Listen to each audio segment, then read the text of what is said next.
Hello everybody, today's topic is India's defense system of class 9. Student, let's revise. In the last chapter we studied India's foreign policy. We have now understood that the primary national interest means किसी भी nation की पहली duty होती है कि वो अपने country को फॉरेन एग्रेशन से मतलब कि फॉरेन कंट्री के आक्रमण से बचाए तथा अपने बॉर्डर को सेफ रखे और इंटरनल पीस बनाए रखे। For this every nation create a defence system. इसी तरह इंडिया ने भी अपना डिफेंस सिस्टम क्रिएट किया है। In this chapter we are going to understand its nature and study the challenge its face. Next, what is national security? The international system is made up of sovereign nations. Even if they cooperate with each other, sometimes there are conflict between this sovereign nation. तो ये जो conflicts है दो देशों के बीच उनके कुछ कारण हैं. There are dispute between nation over boundaries. कुछ नेशन के बीच बाउंड्री को लेकर विवाद चलता होता है. हम एक एग्जांपल ले सकते हैं भारत पाकिस्तान का. भारत पाकिस्तान के बीच पिछले 72 ईयर्स से बाउंड्रीज को लेकर विवाद चल रहा है. इंडिया पाकिस्तान के बीच एक कॉन्फ्लिक्ट 74 किलोमीटर खींची गई लंबी सीमा रेखा को लेकर चल रहा है. इसे लेकर 1947, 1965 और 1971 में भारत पाकिस्तान के बीच युद्ध भी हो चुके हैं. और हम करंट एग्जाम्पल लें तो पिछले दिनों आपने न्यूज़ में सुना ही होगा, लद्दाख के गलवान घाटी में भारत और चीन के बीच तनाव के बारे में. और कुछ देशों के बीच वाटर को शेयरिंग को लेकर कॉन्फ्लिक्ट बनता रहता है, कॉन्फ्लिक्ट चलता रहता है. फॉर एग्जांपल हम ले तो कई वर्षों में कई बार ऐसी खबरें आती रही हैं कि चीन तिब्बत में ब्रह्मपुत्र नदी के जल प्रवाह को रोकने के उद्देश्य से बांध निर्माण कर रहा है, और यदि ऐसा हुआ तो भारत को जलापूर्ति का सामना करना पड़ सकता है. और इसी को लेकर इन दोनों देशों के बीच कॉन्फ्लिक्ट बना हुआ है. तो एक एग्जाम्पल दिया है मैंने कि वाटर शेयरिंग को लेकर दो देशों के बीच में किस तरह का कॉन्फ्लिक्ट क्रिएट होता है. सम अदर कुछ और भी रीज़न है इस कॉन्फ्लिक्ट को क्रिएट होने के लिए. For example not following the term of international treaties. जो इंटरनेशनल ट्रेटीज़ होती है कंट्रीज़ के बीच में, उनके टर्म और कंडीशन को किसी कंट्री ने फॉलो नहीं किया तो उन कंट्रीज़ के बीच कॉन्फ्लिक्ट क्रिएट हो जाता है. कॉन्स्टेंटली कोई कंट्री अगर कॉम्पीट कर रही है, दो देशों के बीच अगर कंपटीशन चल रहा है, तो कभी ये सिचुएशन आ जाती है कि उन दो कंट्रीज़ के बीच में कॉन्फ्लिक्ट क्रिएट हो जाता है. नेक्स्ट रीज़न है influx of refugee. Influx of refugee मतलब बहुत मात्रा में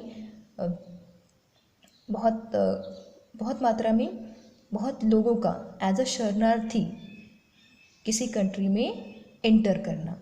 फॉर एग्जांपल जैसे कुछ डेवलपिंग और डेवलप कंट्री होती है, वहाँ पे अनडेवलप कंट्री से कुछ people because of some reason उस डेवलपिंग या फिर डेवलप कंट्री में एंटर कर लेते हैं, और उस वजह से उन कंट्री को इंटरनल चैलेंजेस फेस करने पड़ते हैं. और हम थोड़ा छोटा सा एग्जांपल ले लेते हैं, जैसे बांग्लादेश जो है कुछ हमारे भारत में एज अ रिफ्यूजी उन्होंने एंटर किया, इस वजह से हमारे भी कंट्री में काफ़ी कंट्री को काफ़ी इंटरनल चैलेंजेस फेस करने पड़े.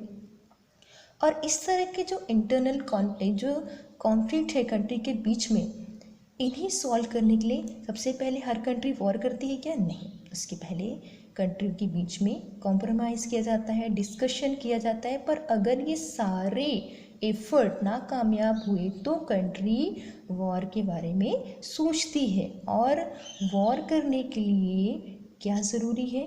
अपने नेशन को अपनी सॉवरेनिटी बनाए रखने के लिए ज़रूरी है कि वो अपनी सिक्योरिटी सिस्टम को बिल्डअप करे. तो हर नेशन की फर्स्ट ड्यूटी होती है कि पहली रिस्पॉन्सिबिलिटी होती है कि वो अपने सिक्योरिटी सिस्टम को वेल प्रिपेयर्ड और रेडी करे. इसी को this is called as national security.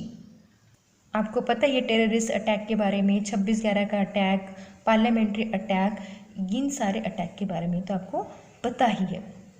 तो इन सारे अटैकों से बचने के लिए हमें नेशनल सिक्योरिटी हमारी वेल प्रिपेयर्ड होना, रेडी होना ज़रूरी है. और इंडिया की इतनी अच्छी नेशनल सिक्योरिटी होने के बाद भी, डिफेंस सिस्टम अच्छा वेल प्रिपेयर्ड होने के बाद भी आपने देखा ये सारे अटैक हुए। तो ऐसे में क्या होता है, हमारे नेशनल सिक्योरिटी को, हमें कह सकते हैं हमारे नेशनल सिक्योरिटी को कुछ खतरा या डेंजर्स में आ सकती।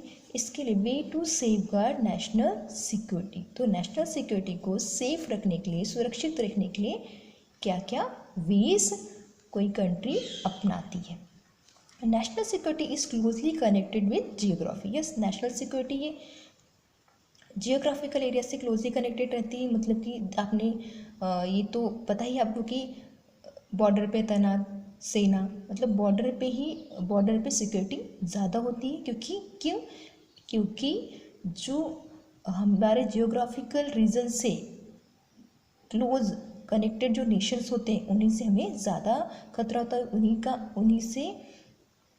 उन्हीं का अटैक करने का हम पर खतरा होता है। नेशन, इसलिए किसी भी नेशन को इस खतरे से, जियोग्राफिकल बाउंड्रीज के खतरे से सामना करने के लिए तैयार रहना बहुत ज़रूरी है। उसको अपने सिक्योरिटी सिस्टम को वेल प्रिपेयर रखना बहुत ज़रूरी है, उससे सिक्योर करना बहुत ज़रूरी हो जाता है। In order to keep this thread, तो इस थ्रेड को at bay the nation has to increase the military force. तो इस तरह अपनी नेशनल सिक्योरिटी को सेफ रखने के लिए, सुरक्षित रखने के लिए ज़रूरी है कि हर नेशन अपने मिलिट्री फोर्स को वेल प्रिपेयर्ड करे, उसे और भी बढ़ावा दे, और साथ ही जो मॉडर्न टेक्नोलॉजी है उसको अपनाए, जिससे वो आने वाले खतरे को माप सके, प्रिडिक्ट कर सके, भाप सके और प्रिडिक्ट कर सके। और न्यू वेपन्स बिल्डअप करें, न्यू वेपन सिस्टम तैयार करें, मॉडर्नाइज करें, अपडेट करें अपने डिफेंस फोर्स को। और इसका एग्जांपल भी ले सकते हैं, जैसे मिसाइल्स वगैरह हमेशा कंट्रीज़ बनाते रहते हैं। दूसरी कंट्रीज से भी, जैसे राफेल के बारे में आपने न्यूज़ सुनी होगी, तो दूसरी कंट्रीज में लड़ाकू विमान वगैरह मंगवाना, मिसाइल्स मंगवाना, खुद की कंट्रीज़ में बनाना, ये सारी चीज़ें होती रहती हैं अपनी डिफेंस सिस्टम को मॉडर्नाइज करने के लिए, अपडेट करने के लिए। Next, resolving the conflict by taking resources to war in order to safeguard. तो अब अगर हमें नेशनल सिक्योरिटी सेव करनी है, इंटरनल पीस बनाए रखना है, तो वॉर ही हमेशा ऑप्शन नहीं होता है। इसलिए कंट्री को कभी कभी इस नेशनल पीस को बनाए रखने के लिए, नेशनल सिक्योरिटी को बनाए रखने के लिए ज़रूरी होता है कि किसी दूसरे नेशन का भी सपोर्ट लेना पड़ता है इन खतरों से बचने के लिए। इन खतरों से, दूसरी कंट्री से होने वाले थ्रेट से, खतरों से बचाने के लिए नेशनल सिक्योरिटी को दूसरे कंट्री का भी सपोर्ट लेना पड़ता है कभी कभी। Okay student, in the next lecture we take India security system.